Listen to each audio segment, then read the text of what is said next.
जय हिंद दोस्तों। तो हम लोग खान सर के द्वारा जो निकाले गए बुक हैं सामान्य विज्ञान, जो आप लोग स्क्रीन पर देख पा रहे होंगे, इसका हम लोग कवर कर रहे हैं सीरीज बाय सीरीज। आप लोग देख पा रहे होंगे और सभी सीरीज को आप लोग देखे भी होंगे, जिसमें आप लोग को 30 वर्षों से लेकर जितने भी सारे प्रश्न पूछे गए हैं या जितने भी सारे एग्जाम हुए हैं, चाहे दुनिया का कोई भी एग्जाम हो, स्टेट लेवल से लेकर के सेंट्रल लेवल तक, chapter wise previous year question होगा। जो 1990 से लेकर के 2021 तक जितने भी सारे एग्जाम हुए हैं, वो टोटल 30 वर्षों को प्रश्नों को, यानी इसमें 15,000 से भी प्लस प्रश्नों को इसमें इंक्लूड किया गया है, शामिल किया गया है। अब यह प्रश्न इनमें कौन सा होगा? तो रसायन विज्ञान से है, भौतिक विज्ञान, जीव विज्ञान और पर्यावरण, और दुनिया का कोई भी एग्जाम। जैसे आप लोग यहाँ पर देख पा रहे हैं आप लोग कि फॉर रेलवे हो गया, एसएससी हो गया। यहाँ पर आप लोग को हम जूम करके दिखा देते हैं कि कौन कौन सा एग्जाम के लिए काफ़ी हेल्पफुल होगा। ठीक है, तो दुनिया का कोई भी एग्जाम के लिए ये काफ़ी हेल्पफुल है। जैसे railway, SSC, CET, UPSC, CDS, NDA, air force, state, PCS, state exam से लेकर के यहाँ पर देख पा रहे हैं कि बहुत सारे और एग्जाम का यहाँ पर मेंशन किया गया है।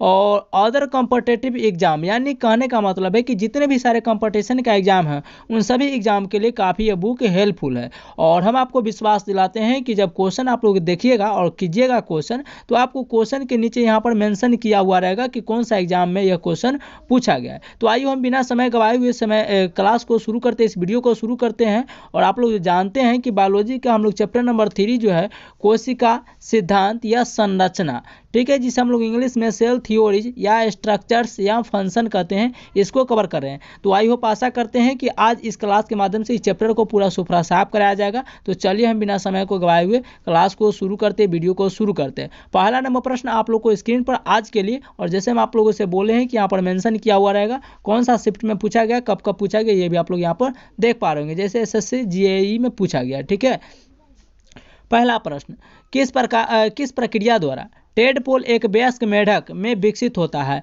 तो वह कौन सी प्रक्रिया, कौन सा विधि है जिसके माध्यम से जो टेडपोल जो है एक वयस्क मेढक में बदल जाता है? तो इस प्रश्न का सही उत्तर हो जाएगा कयांतरण विधि द्वारा। किसके द्वारा? कयांतरण विधि के माध्यम से एक टेडपोल हम किसको कहते हैं? जो मेढक यानी कि जो बेंग का जो बच्चा होता है, मेढक का छोटा बच्चा जो होता है, उस बच्चा को टेडपोल बनाया जाता है। और जब वही टेडपोल एक बड़ा मेढक बन जाता है, वयस्क मेढक बन जाता है, तो कौन सी प्रक्रिया के द्वारा? तो ये कयांतरण विधि के माध्यम से। ठीक है, चलिए आइए अगला क्वेश्चन करते हैं कि यदि बाहरी घोल कोशिका द्रव्य के प्रासरण दाब को संतुलित करता है तो उसे क्या कहते हैं? यानी कोई बाहरी कोशिका घोल है, बाहरी कोशिका द्रव्य है जो प्रासरण द्वारा संतुलन करता है, कंट्रोल करता है, नियंत्रण करता है, तो उसे हम लोग क्या कहते हैं? तो उसे हम लोग समपराशरी बोलते हैं। क्या बोलते हैं? समपराशरी बोलते हैं। तो ऑप्शन नंबर ए आप लोग को बिल्कुल सही उत्तर हो जाएगा। आइए अगला क्वेश्चन को देखते हैं।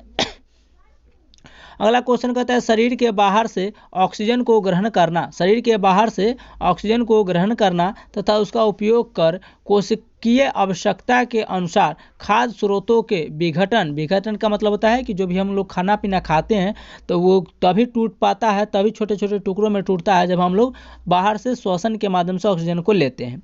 ठीक है, तो कोशिकीय आवश्यकता के अनुसार खाद्य स्रोतों के विघटन यानी कि टूटने में सामान्य रूप से क्या कहलाती है? तो उसे हम लोग क्या कहते हैं?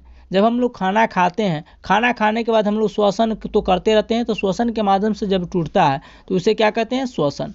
ठीक है, तो जो भी हम लोग खाना पीना खाएं, खाना पीना तभी टूटेगा छोटे छोटे फॉर्मों में, और हम लोग को ऊर्जा मिलेगा जब हम लोग श्वसन की क्रिया करेंगे। तो ऑप्शन नंबर ए होगा, क्योंकि जब तक हम लोग श्वसन की क्रिया करेंगे नहीं, श्वसन होगा नहीं, तब तक हम लोग का खाना जो है छोटे छोटे टुकड़ों में टूटेगा नहीं, और जब टूटेगा नहीं तो ग्लूकोज का निर्माण करेगा नहीं, और ग्लूकोज का निर्माण होगा नहीं तो हम लोग को ऊर्जा मिलेगा नहीं। ठीक है, कभी कभी ऐसा देखिएगा कि कोई भी व्यक्ति एकदम हुमच के खा लेता है, और जब उसको भीड़ भाड़ वाले इलाका में चल जाता है और कमज़ोर व्यक्ति रहता है, या मान के चलिए कहीं पर गाड़ी वाहन से ट्रेवलिंग करने चले जाते हैं और उनको गाड़ी पहली बार चढ़ ही रहे होंगे, तो उनको बॉडी एडजस्ट नहीं कर पाता है, और देखिएगा कि वहाँ पर श्वसन, उनको ऑक्सीजन लेवल सही से नहीं मिल पाता है, तो वो वोमिटिंग कर देते हैं। ठीक है, तो ऑप्शन नंबर ए वाला बिल्कुल सही है। अगला क्वेश्चन कहता है कि एक गुणसूत्र में निम्नलिखित में से क्या उपस्थित होता है? तो गुणसूत्र यानी क्रोमोसोम में क्या उपस्थित होते हैं? तो डीएनए तथा लिपिड उपस्थित होते हैं। क्या होते हैं? डीएनए तथा लिपिड उपस्थित होते हैं। ऑप्शन नंबर ए इसका राइट आंसर होगा। डीएनए का full form deoxy ribose nucleic acid होता है, ये भी आप लोग याद रखेगा। अगला क्वेश्चन कहता है कि कोशिका की संरचना उसके कार्य के अनुसार बदलती रहती है। कोशिका का जो संरचना और कोशिका का जो बनावट है वो अपने काम के अनुसार बदलते रहती है, अपने आकार को बदलते रहती है। इस प्रकार ऊतक भिन्न भिन्न यानी अलग अलग भिन्न भिन्न होते हैं। ऊतक जो होता है अलग अलग होते हैं और उन्हें मोटे तौर पर डैश को छोड़कर निम्नलिखित सभी प्रक्रिया वर्गीकृत किया गया है। तो बताइए कौन से कार्य को छोड़कर वो सभी कामों को कर सकता है। ठीक है, तो इसका राइट आंसर हो जाएगा ऑप्शन नंबर बी। क्या हो जाएगा कि ग्रंथिकल ऊतक होगा। क्या होगा, तो ये ग्रंथिकल, मोटे तौर पर ग्रंथिकल ऊतक को छोड़ करके निम्नलिखित सभी प्रकारों में वर्गीकृत किया गया है। यानी कि ऊतक को ग्रंथि में नहीं पाया जाता है, ग्रंथि में नहीं पाया जाता है, बाकी सभी तरह के कार्यों में किया जाता है और सभी जगह ऊतक पाए जाते हैं। अगला क्वेश्चन है बहुकोशिकीय जीव डैश द्वारा वृद्धि करते हैं। बहुकोशिकीय जीव किसे कहते हैं, जैसे हम लोग हो गए, यानी कि कोई भी जीव जंतु है जिसका शरीर का रंग रूप आकार एक जैसा है, तो इसका मतलब वो एक कोशिका से मिलकर के बना है। अब हम लोगों में देख लीजिए, त्वचा यानी फेस का तो जो कोशिका है अलग है, रंग अलग है, पैरों का अलग है, पूरे शरीर का अलग है। तो हमारे शरीर के अलग अलग भागों का रंग रूप अलग अलग है, कोशिका अलग अलग है, तो उसे कहा जाता है बहुकोशिकीय, यानी कि एक से अधिक कोशिका से मिलकर के बना है और एक से अधिक कोशिकाओं का रंग रूप अलग अलग है। ठीक है, तो इसे कहते हैं बहुकोशिकीय। अब बहुकोशिकीय जीव डैश द्वारा वृद्धि करते हैं, तो वो किसके द्वारा वृद्धि यानी कि ग्रो करते हैं, तो वो करते हैं ऊर्जा के माध्यम से। किसे के माध्यम, ऊर्जा। जहां पर ऊर्जा नहीं मिलेगा वो कोशिका वृद्धि करेगा ही नहीं। अगला क्वेश्चन, कोशिका चक्र में निम्नलिखित में से कौन सा चरण विभाजनांतराल अवस्था या जिसे इंटरफेज का हिस्सा नहीं होता है। तो कौन सा कोशिका है जो विभाजन में भाग नहीं लेता है, तो इसका राइट आंसर हो जाएगा समसूत्रण या माइटोसिस कोशिका। माइटोसिस या समसूत्रण कोशिका जो है ये कोशिका विभाजन में भाग नहीं लेता है। अगला क्वेश्चन है, निम्नलिखित में से किसे जीवन का भौतिक आधार माना जाता है। तो जीवन का भौतिक आधार किसे माना जाता है, जीव द्रव्य या प्रोटोप्लाज्म। अब जीव द्रव्य क्या होता है मेरे भाई, तो जीव द्रव्य हम आपको बताए कि यह है कोशिका। क्या है, कोशिका। कोशिका के अंदर पाए जाने वाले लिक्विड को क्या बोला जाता है, तो कोशिका द्रव बोला जाता है। क्या बोला जाता है, कोशिका द्रव। इसके अंदर पाया जाता है न्यूक्लियस। क्या पाया जाता है, न्यूक्लियस। ये जो आप साइड से देख रहे हैं बूंद का, ये मान लीजिए कोशिका द्रव है यानी कि लिक्विड है, और अंदर पाया जाता है न्यूक्लियस यानी केंद्रक, और केंद्रक का में भी द्रव पाया जाता है जिसे कहा जाता है केंद्रिका द्रव। क्या कहा जाता है, केंद्रिका द्रव बोला जाता है। और यही केंद्रिका द्रव और कोशिका द्रव आपस में जब मिल जाता है तो इसे हम लोग जीव द्रव्य प्रोटोप्लाज्म भी बोलते हैं। ठीक है, तो ये याद रखिएगा। ऑप्शन नंबर डी इसका बिल्कुल करेक्ट आंसर हो जाएगा। नेक्स्ट क्वेश्चन, अगला कहता है कि आधारभूत संरचना या आकार में समान भिन्न भिन्न कार्यों को करके लिए रूपांतरित अंग क्या कहलाते हैं। कहने का मतलब है कि आधारभूत संरचना हो या आकार में हो, समान कोशिका है लेकिन उसका कार्य जो है वो अलग अलग है, तो बताना है कि अलग अलग कार्य के आधार पर वो अंग क्या कहलाता है। ठीक है, यानी कि कोशिका का आकार और संरचना यानी बनावट सेम है लेकिन उसका काम अलग अलग है, तो उसे हम लोग क्या नाम दे देते हैं, तो उसे हम लोग नाम देते हैं समजात अंग। क्या नाम देते हैं, समजात अंग। यानी अंग कोशिका का आकार उसका बनावट तो सेम है लेकिन काम अलग अलग है, तो उसे हम लोग समजात अंग बोलते हैं। ऑप्शन नंबर बी इसका बिल्कुल राइट आंसर हो जाएगा। नेक्स्ट क्वेश्चन है, जैसे हम लोग चिड़िया का आगे वाला पंख देख लेते हैं। ठीक है, बंदर का आगे वाला पंजा देख लेते हैं। हाँ, उसका काम अलग है, टहनी पकड़ना, एक दूसरे से इधर से उधर जंप लगाने के लिए काम आता है, लेकिन हम अपने काम में हम इसका इस्तेमाल अलग तरीके से कर लेते हैं। पक्षियाँ आप जो पंख का इस्तेमाल करते हैं उड़ने के लिए करते हैं, तो मतलब बनावट तो सेम है, उसका आकार सेम है लेकिन उसका कार्य अलग अलग है। अगला क्वेश्चन, निम्नलिखित में से किस कोशिका अंगक को कोशिका की आत्मघाती थैली कहते हैं। हम लोग जानते हैं कि आत्महत्या की थैली तो किसे कहा जाता है, तो इस आत्महत्या की थैली लाइसोसोम को बोला जाता है। यहाँ तक हम लोग देखते हैं, लेकिन कोशिका अंगक या कोशिका की आत्मघाती थैली किसे कहा जाता है, तो इसका राइट आंसर देगा लैनकाय को। किसे, लैनकाय को आत्मघाती थैली के नाम से जाना जाता है। आत्महत्या की थैली एक अलग होता है और आत्मघाती थैली इसे हम लैनकाय को कहते हैं। ठीक है, चलिए नेक्स्ट क्वेश्चन है, निम्न में से सूत्री विभाजन या माइटोसिस का पहला चरण कौन सा होता है। तो सूत्री विभाजन या माइटोसिस का पहला स्टेप जो होता है वो कौन सा होता है, तो पूर्वावस्था या प्रोफेज कहलाता है। क्या कहलाता है, पूर्वावस्था या प्रोफेज कहलाता है। ठीक है, चलिए अगला क्वेश्चन की ओर चलते हैं। नेक्स्ट क्वेश्चन, निम्नलिखित में से किसे कोशिका का ऊर्जा केंद्र कहते हैं। तो एक होता है ऊर्जा की फैक्ट्री, ठीक है, और एक होता है ऊर्जा केंद्र। तो इसका सही उत्तर हो जाएगा option number D, mitochondria. Mitochondria को ऊर्जा केंद्र कहा जाता है। ठीक है, तो याद रखिएगा ऑप्शन नंबर डी इसका बिल्कुल सही उत्तर हो जाएगा। नेक्स्ट क्वेश्चन है, कोशिका में राइबोसोम की अनुपस्थिति में कौन सा कार्य उचित रूप से संपन्न नहीं होता है। तो राइबोसोम के अनुपस्थिति में अगर राइबोसोम नहीं रहेगा तो इनमें से कौन सी क्रिया नहीं होगा। ठीक है, ये क्वेश्चन पूछा है। तो इसका राइट आंसर होगा उत्सर्जन। उत्सर्जन हम लोग को शरीर से जो अवशिष्ट पदार्थ उत्सर्जित होते हैं या शरीर से बाहर निकलते हैं वो राइबोसोम के बगैर हम लोग नहीं निकाल पाएंगे। तो ऑप्शन नंबर ए बिल्कुल सही है। अगला क्वेश्चन है, निम्नलिखित में से एटीपी का कौन सा संपूर्ण विस्तार नहीं है। यानी कहने का मतलब है कि इसका फुल फॉर्म पूछ रहा है। ठीक है, तो एटीपी, ए से होता है एडिनोसिन, टी से ट्राई, पी से फॉस्फेट। तो एडेनोसिन है, तो एडेनोसिन के कारण गलत हो जाएगा, एडिनोसिन ऐसे होना चाहिए, एडिनोसिन होना चाहिए। ठीक है, तो एडेनिन, तो ये गलत हो जाएगा, यानी ए और बी तो गया। अब यहाँ पर देख लेते हैं कि एडेनोसिन ट्राइफॉस्फेट, तो यहाँ पर दिख रहा है और यहाँ पर टेट्राट्राई, तो ये तो यानी ऑप्शन नंबर सी इसका बिल्कुल सही है। यहाँ पर आप लोग देख पा रहे होंगे 14 नंबर क्वेश्चन का। ठीक है, यहाँ पर 14 नंबर क्वेश्चन में आप लोग देख पा रहे होंगे कि एडेनोसिन ट्राइफॉस्फेट है, तो ये सही है ऑप्शन नंबर सी, क्योंकि यहाँ पर ट्राइफॉस्फेट नहीं टेट्रा था दिया था। ठीक है, चलिए 15 नंबर प्रश्न को हम लोग देख पा रहे हैं। 15 नंबर प्रश्न कहता है कि रंध्रों के संरक्षण, रंध्र मतलब क्या होता है, ब्लड यानी कि खून। रंध्रों के संरक्षण कोशिकाओं का कार्य क्या है। तो रंध्रों के संरक्षण में कोशिका का कार्य इनमें से क्या है। तो इसका सही उत्तर हो जाएगा रंध्रों को खोलना तथा बंद करना इसका कार्य होता है। तो ऑप्शन नंबर सी इसका राइट आंसर। रंध्र के संरक्षण में कोशिकाओं का क्या कार्य है। तो कोशिका का काम यही है, रंध्रों को खोलना तथा बंद करना, ये कोशिका का काम होता है। ठीक है, चलिए ऑप्शन नंबर सी। अगला क्वेश्चन है कि कोशिका के संरचनात्मक और रूपांतरण के आधार पर सरल, उपकला, उत्तक और डैश को छोड़ करके निम्नलिखित सभी प्रकारों में वर्गीकृत किया गया है। तो ये जो कोशिका के संरचनात्मक और रूपांतरण है इसके आधार पर देखा जाए तो सरल, उपकला, उत्तक और डैश को छोड़कर, तो किसको छोड़ करके सभी प्रकार के में कोशिकाओं को बांटा गया है या वर्गीकृत किया गया है। तो ये बेलनाकार, क्योंकि कोशिका का जो उत्तक है वो घनाकार भी है, स्तंभाकार है। घनाकार मतलब कॉम्प्लेक्स, स्तंभकार मतलब इस तरीके से एकदम खंभा की तरह खड़ा, और सालकी भी है लेकिन बेलनाकार नहीं है। तो हमारा आंसर हो जाएगा ऑप्शन नंबर डी। अगला क्वेश्चन है, निम्नलिखित में से किसकी उपस्थिति के कारण जंतु कोशिका और पादप कोशिका में अंतर पाया जाता है। तो जीव जंतु यानी हम लोगों का कोशिका और पेड़ पौधा का कोशिका में ये क्या अंतर है दोनों में देखने में। ठीक है, तो पेड़ पौधा में क्लोरोप्लास्ट पाया जाता है लेकिन हम लोगों में क्लोरोप्लास्ट नहीं पाया जाता है। राइबोसोम जंतु कोशिका में भी पाया जाता है, कोशिका भित्ति पाया जाता है। तो पेड़ पौधा में कोशिका भित्ति पाया जाता है, हम लोगों में कोशिका झिल्ली पाया जाता है। जीव द्रव्य दोनों में पाया जाता है लेकिन क्लोरोप्लास्ट नहीं पाया जाता है, क्योंकि अगर क्लोरोप्लास्ट पाया जाता, अगर क्लोरोप्लास्ट, यहाँ पर देखिए क्लोरोप्लास्ट भी पाया जाता है, क्लोरोफिल नहीं पाया जाता है, कोशिका भित्ति नहीं पाया जाता। ऑप्शन नंबर बी होगा, क्योंकि अगर कोशिका भित्ति, क्योंकि हम लोग में क्या अभी हम बताए हैं आप लोग को कि कोशिका झिल्ली नहीं पाया जाता है। ठीक है, पेड़ पौधा में कोशिका झिल्ली नहीं पाया जाता है। ये जो पादप है इसमें कोशिका झिल्ली नहीं पाया जाएगा, ये पाया जाएगा कोशिका भित्ति, ताकि इसका जो छाल जो होता है पेड़ पौधा का वो कड़वा होता है। क्लोरोप्लास्ट पाया जाता है, क्लोरोफिल नहीं पाया जाता है हम लोग में। ठीक है, नहीं तो हम लोग हाड़ा होते।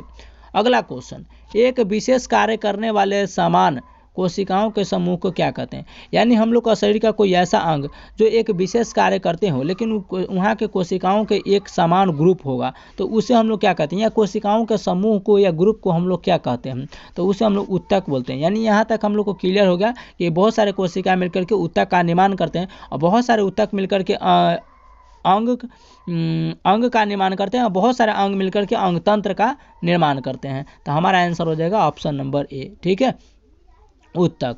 चलिए अगला क्वेश्चन है, लाइसोसोम को उनके डैश की वजह से आत्महत्या थैली के रूप में जाना जाता है। अब हम लोग लाइसोसोम को आत्महत्या की थैली के नाम से तो जानते हैं, लेकिन आखिरकार क्यों जानते हैं, किसके आधार पर। तो हम लोग जानते हैं फैगोसाइटिक गतिविधि के कारण। किसे, फैगोसाइटिक गतिविधि के कारण लाइसोसोम को हम लोग आत्महत्या घाती थैली के नाम से जानते हैं। तो ऑप्शन नंबर डी बिल्कुल राइट आंसर है। नेक्स्ट क्वेश्चन है, निम्नलिखित में से किस वैज्ञानिक ने सर्वप्रथम जीवित या मुक्त कोशिका की खोज किया था? तो एंटोनी वॉन लीवेनहॉक। अब कोशिका का जिक्र आ ही गया तो हम लोग देख लेते हैं। रॉबर्ट हुक, सर्वप्रथम इन्होंने 1665 ईस्वी में कोशिका का खोज किया, लेकिन इन्होंने मृत कोशिका का खोज किया था, याद रखेगा। इन्हें फादर ऑफ साइटोलॉजी कहा जाता है, यानी कि कोशिका का जनक। कोशिका का जनक किसे कहा जाए तो कोशिका का जनक कौन हो जाएंगे? तो ये रॉबर्ट हुक हो जाएंगे। ठीक है, कब किए थे? 1665 ईस्वी में। लेकिन क्वेश्चन पूछेगा कि जीवित कोशिका का खोज किसने किया था? रॉबर्ट हुक हो जाएगा। फिर क्वेश्चन पूछेगा कि मृत कोशिका का खोज किसने किया? रॉबर्ट हुक हो जाएगा। लेकिन वहीं पर क्वेश्चन पूछेगा कि जीवित कोशिका का खोज या मुक्त कोशिका का खोज एंटोनी वॉन लीवेनहॉक ने किया था। कब किया था? 1774 ईस्वी में किए थे। 1774 ईस्वी में किए थे, ये भी आप लोग याद रखिएगा। ठीक है, चलिए अब यहाँ पर देख रहे हैं कि रॉबर्ट ब्राउन, एक ऑप्शन देख रहे हैं। तो रॉबर्ट ब्राउन जो है वो केंद्रक का खोज किए थे। किसका? केंद्रक का खोज किए थे, जिसे हम लोग न्यूक्लियस कहते हैं। क्या कहते हैं? न्यूक्लियस। कब किए थे? तो ये किया था 1831 ईस्वी में। कब? 1831 ईस्वी में। आप लोग कमेंट्स करके बताइएगा, अगर चाहते हैं कि खान सर का जो नोट्स होता है बायोलॉजी का या फिजिक्स का या केमिस्ट्री का, चाहे कोई भी सब्जेक्ट का, अगर उसका चाहते हैं कि पूरा जो थ्योरी हो वो आप लोग को करा दिया जाए, तो आप लोग कमेंट्स करके बताइएगा, तो उसका हम थ्योरी करा देंगे उसी तरह चैप्टर वाइज। ठीक है, बायोलॉजी, फिजिक्स, केमिस्ट्री, जियोग्राफी, सब का। आइए अगला क्वेश्चन देखते हैं कि कोशिका में निम्न में से कौन सी पाचन थैली यानी कि डाइजेस्टिव बैग कहलाती है? तो कोशिका में पाचन ग्रंथि किसे कहा जाता है या डाइजेस्टिव बैग किसे कहा जाता है? तो इसका सही उत्तर होगा लाइसोसोम को। अगर कोशिका में कोई भी अंग काम नहीं करता है या कोशिका का कोई भी अंग काम नहीं करता है तो उसे मारकर पचाने का काम कौन करता है? लाइसोसोम। और लाइसोसोम को आत्महत्या की थैली कहते हैं। अगला क्वेश्चन है, निम्नलिखित में से किस वैज्ञानिक ने पहली बार जीवित कोशिका के लिए प्रोटोप्लाज्म शब्द का प्रयोग किया था? तो जीवित कोशिका के लिए, तो जीवित कोशिका का खोज एंटोनी वॉन लीवेनहॉक ने किया था, लेकिन जीवित कोशिका के लिए प्रोटोप्लाज्म शब्द का प्रयोग सर्वप्रथम करने वाले वैज्ञानिक कौन हो जाएंगे? तो वो पुरकिंजे हो जाएंगे। कौन? पुरकिंजे। तो ऑप्शन नंबर सी इसका बिल्कुल सही उत्तर हो जाएगा। अगला क्वेश्चन को देखते हैं। फर्न की स्त्रीधानी में कितनी ग्रीवा नाल कोशिकाएं पाई जाती हैं? तो फर्न की स्त्रीधानी में कितनी ग्रीवा नाल पाए जाते हैं? SSCGL में क्वेश्चन पूछा गया 2014 में। तो इसका सही उत्तर हो जाएगा ऑप्शन नंबर 1 नाल पाए जाते हैं। कितने? 1 ग्रीवा नाल पाए जाते हैं। आइए अगला नंबर क्वेश्चन को हम लोग देखते हैं। अगला क्वेश्चन है कि न्यूक्लियस के बाहर DNA कहाँ मिलता है, यानी केंद्रक के अंदर बाहर DNA कहाँ पाए जाते हैं? तो ये पाए जाते हैं माइटोकॉन्ड्रिया में। कहाँ? माइटोकॉन्ड्रिया में। माइटोकॉन्ड्रिया को हिंदी में क्या कहते हैं? आप लोग कमेंट्स बताइएगा मेरे दोस्तों। चलिए अगला नंबर क्वेश्चन है, निम्नलिखित में से कौन सी कोशिका अंगक कोशिकीय श्वसन के लिए उत्तरदायी होता है? कोशिकीय श्वसन के लिए कोशिका का कौन सा अंगक है जो कोशिका में श्वसन के लिए जिम्मेदार होता है, कोशिका में श्वसन क्रिया का कार्य करता है? तो वो होता है सूत्रकणिका। कौन होता है? सूत्रकणिका। ऑप्शन नंबर बी बिल्कुल सही है। नेक्स्ट क्वेश्चन है, सेलुलोज भित्ति किसके सेलों में पाई जाती है? तो सेलुलोज पाई जाती है पेड़ पौधों में। किसमें? पेड़ पौधे। तो कोशिका जो भित्ति बना होता है, कोशिका भित्ति किसका बना होता है? तो पेड़ पौधा का जो कोशिका भित्ति बना होता है वो सेल्यूलोज का ही बना होता है। किसका? सेल्यूलोज का। तो ऑप्शन नंबर डी इसका राइट आंसर होगा। जंतु में हम लोगों में क्या पाया जाता है? कोशिका झिल्ली। अगला क्वेश्चन है, यूकैरियोटिक सेल में प्लाज्मा झिल्ली किससे बनी होती है? तो एक होता है यूकैरियोटिक और एक होता है प्रोकैरियोटिक। क्या होता है? एक होता है यूकैरियोटिक और एक होता है प्रोकैरियोटिक होता है। तो बतलाना है कि यूकैरियोटिक सेल जो बना होता है वो प्लाज्मा झिल्ली किससे मिलकर के बना है? तो इसका सही उत्तर हो जाएगा फॉस्फोलिपोप्रोटीन से। किसे? फॉस्फोलिपोप्रोटीन से मिलकर के बना हुआ है। ऑप्शन नंबर सी बिल्कुल सही है। नेक्स्ट क्वेश्चन है, निम्नलिखित में से किस कोशिका अंगक का कोशिका की आत्मघाती थैली कहा जाता है? तो अभी हम आपको बताएं लैनायका को। किसके? लैनायकाय को कोशिका की आत्मघाती थैली के नाम से जाने जाते हैं। तो इसका राइट आंसर हो जाएगा ऑप्शन नंबर डी। ठीक है, नेक्स्ट क्वेश्चन है कि पादप कोशिका में, पादप मतलब पेड़ पौधा की कोशिका में लवक निम्नलिखित में से क्या कहलाते हैं? तो जो पेड़ पौधा में लवक पाए जाते हैं वो क्या कहलाते हैं? तो क्लोरोप्लास्ट या क्लोरोफिल कहलाते हैं।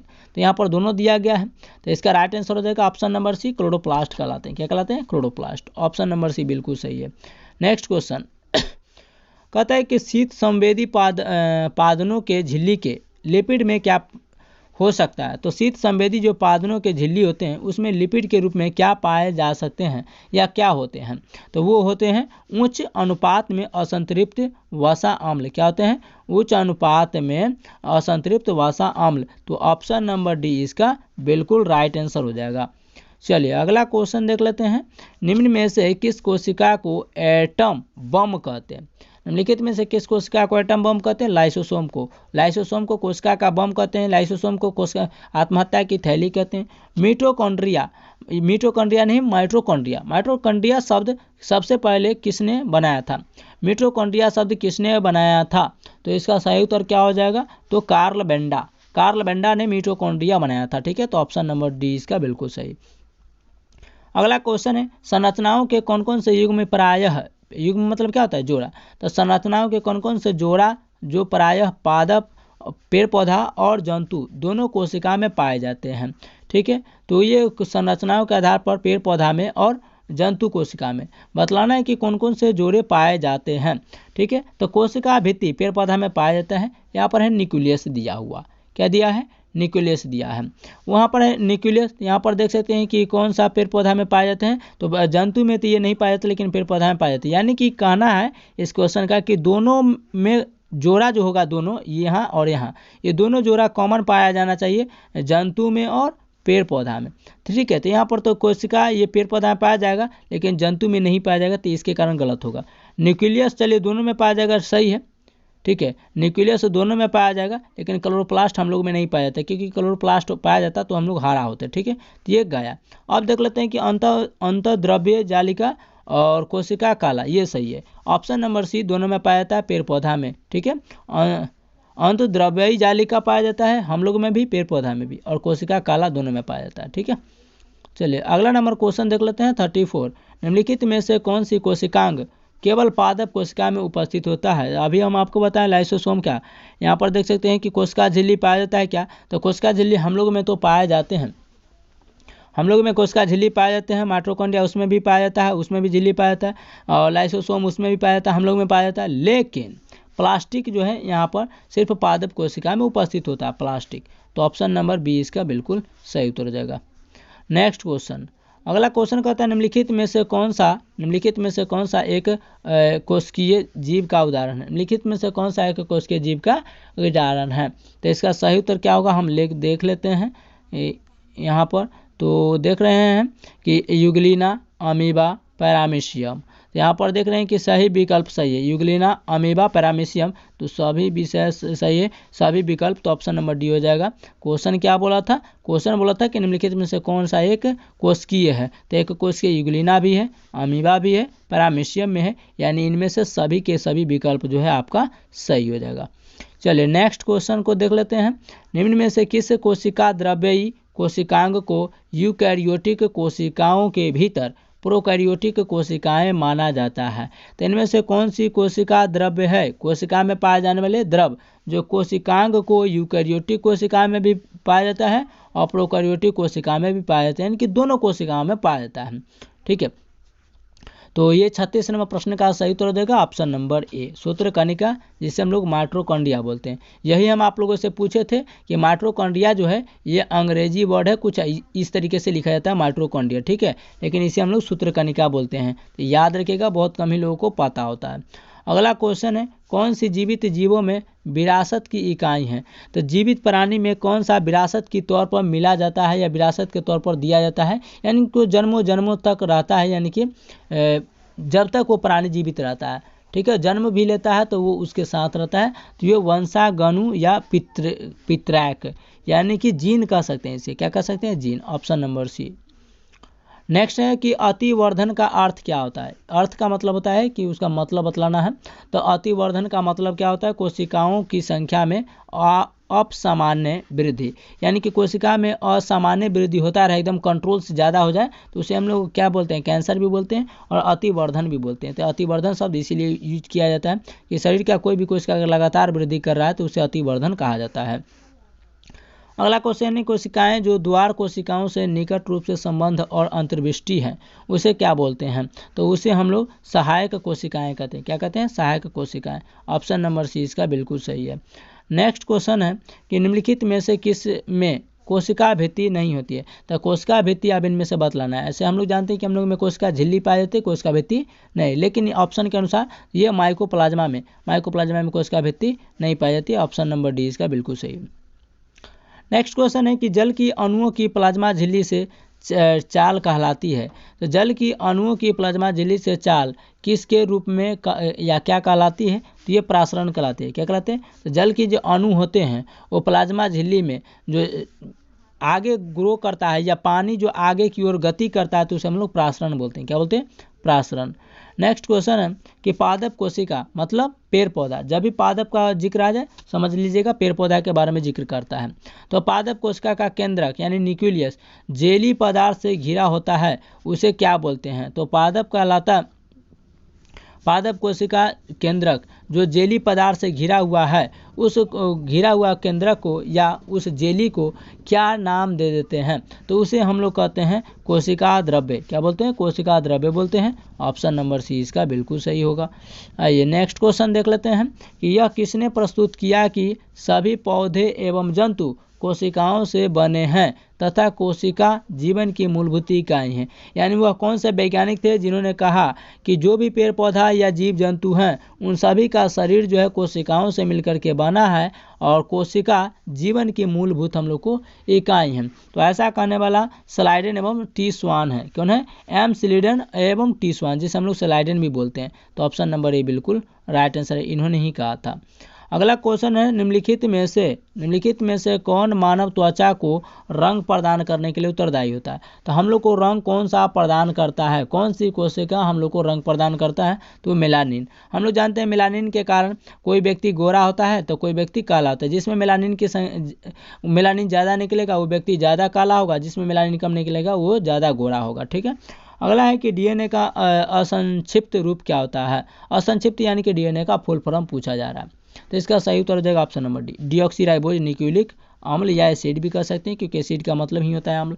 अगला क्वेश्चन है निम्नलिखित में से कौन सा स्तनपायी विशालतम है? स्तनपायी मतलब वो बच्चे को दूध पिलाती है लेकिन वो विशाल रूप में होता है। ठीक है। तो वो होता है वलुहेल, 10 हाथियों के बराबर इसका वजन होता है। ऑप्शन नंबर ए, इसे स्तनपायी भी बोला जाता है या स्तनधारी भी इसी को कहते हैं। अगला क्वेश्चन है एक कोशिकीय जीव कैसे प्रजनन करता है? यानी कि एक कोशिकीय जीव जो होता है अपना संतान की उत्पत्ति या अपने संतान या अपने वंशज की वृद्धि कैसे कर पाती है? तो वो करता है कोशिका विभाजन के द्वारा। कोशिका विभाजन मतलब अपने आप को तोड़ लेता है। ठीक है। जैसे अमीबा को देख लीजिए। ठीक है। ये अमीबा होता है, मान लीजिए इसका तो कोई आकार फिक्स नहीं होता है। अगर मान कर चलिए इसको अपना संतान की वृद्धि करना तो यहाँ से अपने आप को तोड़ लेगा और यहाँ से एक नया संतति उत्पन्न हो जाता है इसका। तो विभाजन होता है, अपने आप को शरीर को तोड़ते रहता है। अगला क्वेश्चन है अंग जिनकी संरचना तथा घटक भिन्न भिन्न होते हैं परंतु समान कार्य करते हैं क्या कहलाते हैं? कहने का मतलब है अंग हो या उसका संरचना हो, यानी कि वैसा अंग जो उसका बनावट तो एक जैसा है, बनावट एक जैसा, लेकिन उस शरीर का जो अंग है उसे काम अलग अलग किया जाता है। बतलाना है कि उसे हम लोग किस नाम से किस अंग के रूप में जानते हैं? तो समरूप अंग।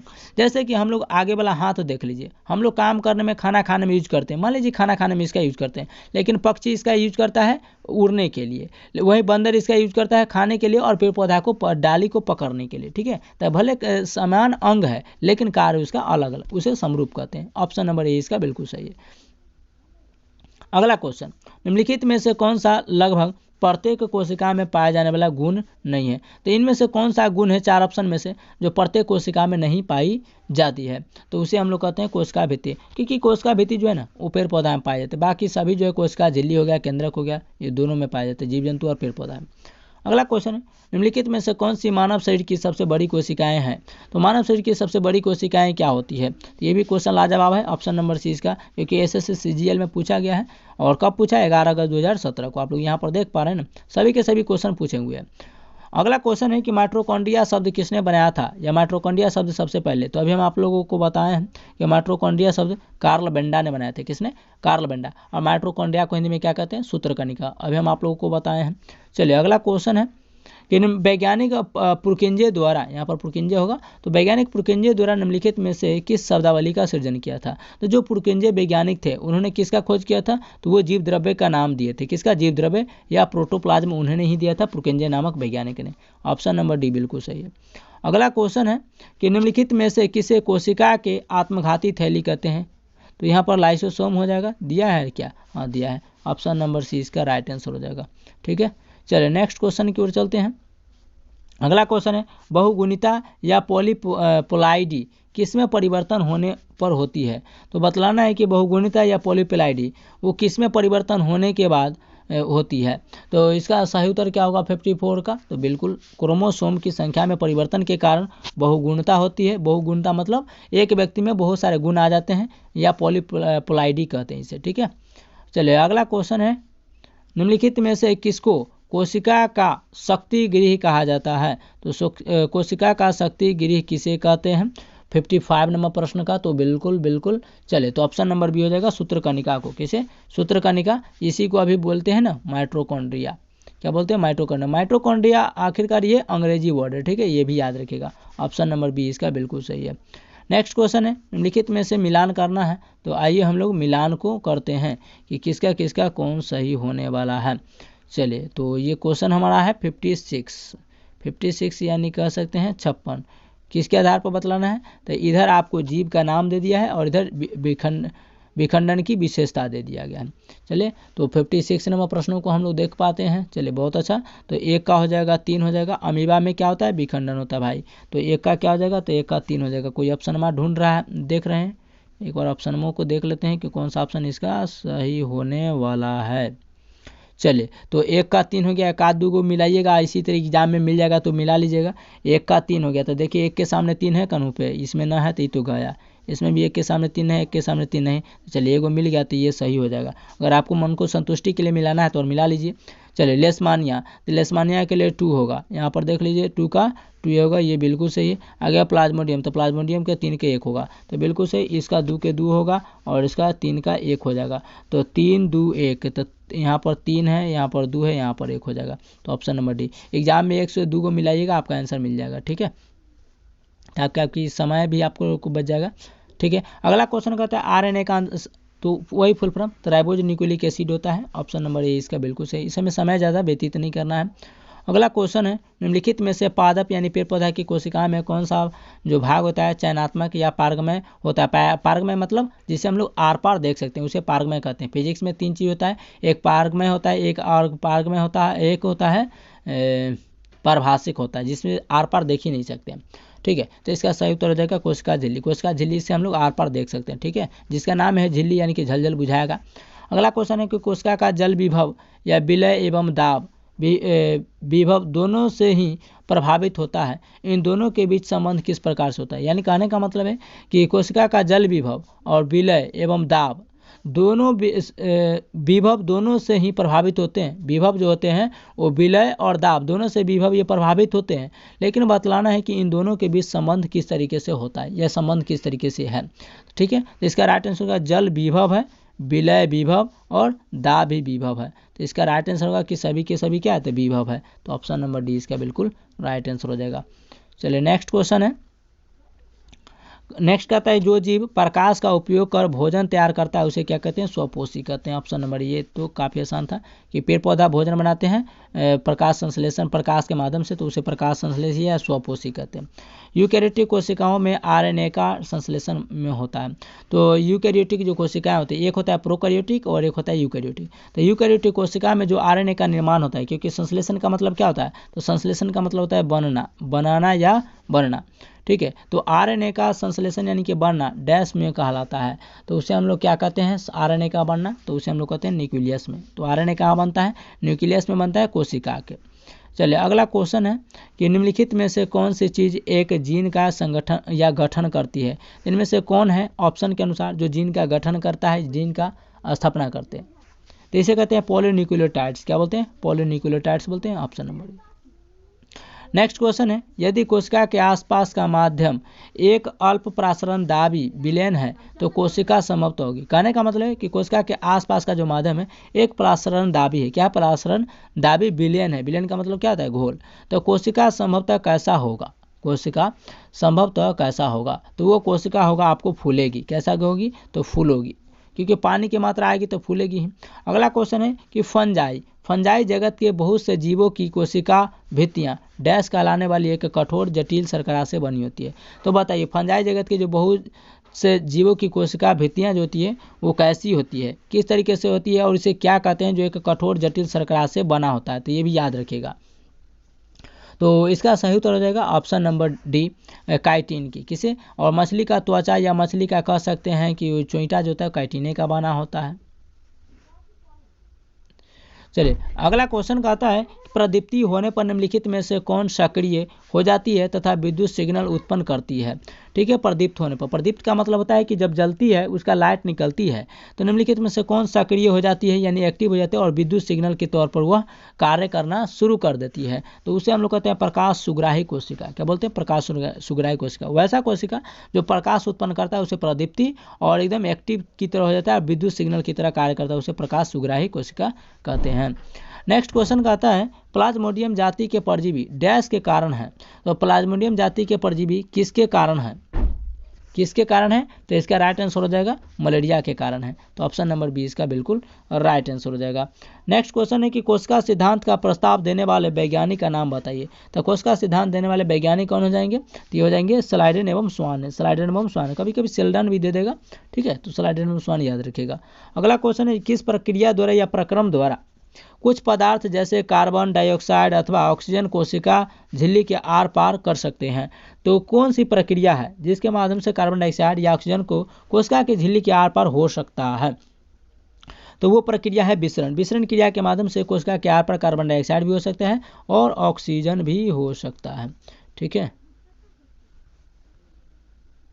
चलिए आइए अगला क्वेश्चन को हम लोग देख लेते हैं। क्वेश्चन नंबर 69 है। 69 नंबर कोशिका क्या बोलता है? रॉबर्ट हुक ने कोशिकाओं की खोज उन्हें में देखकर किया था। तो बतलाने कि रॉबर्ट हुक ने सर्वप्रथम कोशिका का खोज किए थे 1665 ईस्वी में। कब किए थे? 1665। लेकिन उन्हें कोशिका का खोज आखिरकार किया क्या, किस में किए थे वो कोशिका का खोज? तो ये किए थे पतली कॉर्क के टुकड़े में, पतली कॉर्क के टुकड़े में किए थे। ठीक है, चलिए नेक्स्ट क्वेश्चन को हम लोग देखते हैं।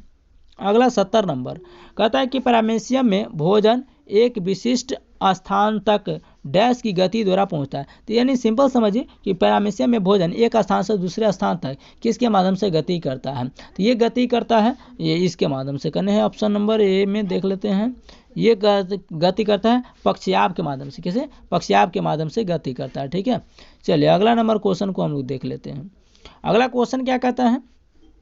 थोड़ा सा इसको जूम इन कर लेते हैं ताकि सभी ऑप्शन बढ़िया से दिख जाए हम लोग को। चलिए अगला क्वेश्चन यहाँ पर क्या कहता है? निम्नलिखित कोशिका अंगकों में से कौन सा एक अर्धपारगमय होता है? अर्धपारगमय मतलब जिसे हम लोग थोड़ा थोड़ा धुंधला धुंधला आर पार देख सकते हैं, क्लियर तो नहीं दिख सकते लेकिन थोड़ा थोड़ा देख सकते हैं। तो वो बतलाने की कोशिका का कौन सा वो अंग है। ठीक है, तो ये अंग हो जाएगा आपका कोशिका झिल्ली। कोशिका झिल्ली से आप लोग थोड़ा थोड़ा आर पार देख सकते हैं, उसे अर्धपारगमय बोला जाता है। और जिसे आर पार पूरा देख सकते हैं क्लियर उसे पारगमय, और जिसे पूरा आर पार नहीं देख सकते उसे परभाषक। अगला कहता है कि कोशिका का जीवित अंग जीव द्रव्य या प्रोटोप्लाज्म कहलाता है। यह किससे बना होता है? तो ये हम आपको बताएं ना कि कोशिका द्रव, ये है कोशिका, और कोशिका के अंदर पाए जाने वाले द्रव को कोशिका द्रव कहते हैं। ठीक है, और इसके अंदर पाया जाता है न्यूक्लियस, और न्यूक्लियस यानी केंद्रक के भी अंदर पाया जाता है द्रव, तो उसे कहा जाता है केंद्रिका द्रव। और ये दोनों कोशिका द्रव, ठीक है, ये